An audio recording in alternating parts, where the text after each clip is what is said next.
The original was a very ho-hum little car that really didn't stir the emotions. On this edition of Test Drive, the latest Kia Rio.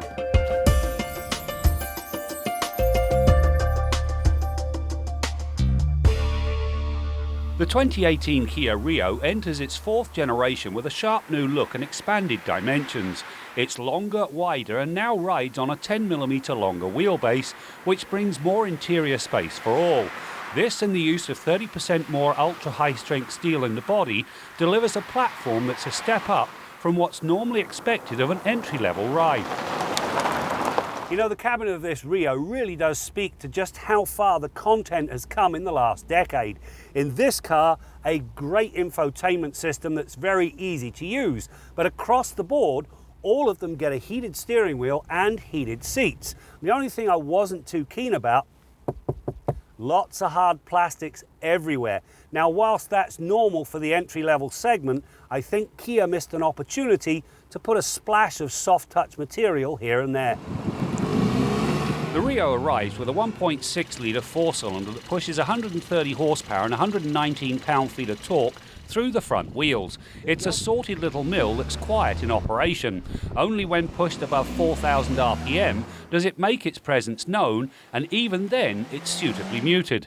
Now, the engine works with either a 6-speed manual or a 6-speed automatic transmission. Take the latter. It's smooth running up through the gears, and it bumps down a cog quickly when the gas is hammered to pass a slower car. This little Rio will get you to 100 kilometers an hour in about 9.5 seconds, which really doesn't sound that quick. However, it feels much faster. It'll keep up with the flow of traffic on the highway, even when they're driving well beyond the legal speed limit. It'll also pass a slower moving car with ease. The unspoken advantage is fuel economy. We got an average test economy of 6.9 litres per 100 kilometres. On the highway, that number dropped to 5.3 litres per 100 kilometres, which is in hybrid territory. One of the Rio's pluses is the level of sophistication found in the vehicle stability management system. It not only uses the brakes to counter oversteer, it uses the electric power steering to turn the front wheels a couple of degrees into the skid, which means better composure should the worst happen. It also gets corner brake control. Now, this thing dabs the appropriate brake to turn the car into the corner should the driver go in a little too hot. This little Rio 5-door really does come with decent flexibility and pretty good cargo numbers considering the class. Now, with the seats upright, 493 litres, and if you fold the seats down, that grows to 928 litres. The Rio has a balanced suspension. It dials out unwanted body roll without feeling harsh over broken pavement. Likewise, the reaction to steering input is quick and precise. The combination saw the Rio 5 romp through the pylons better than many of its peers. Entry-level rides do tend to wallow. The Rio felt tight.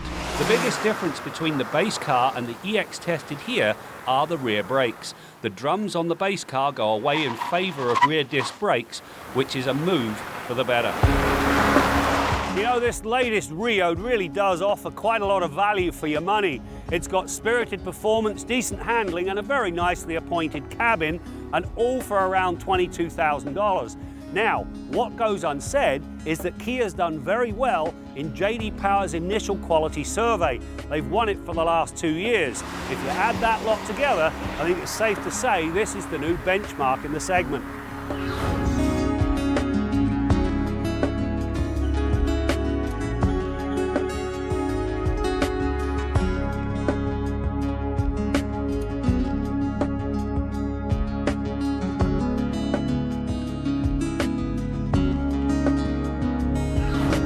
If you're watching this on Facebook, make sure you like and share us, and also make sure you check out our ongoing contest to win lots of swag from Motoring TV and our sponsors. And if you're watching us on YouTube, please subscribe.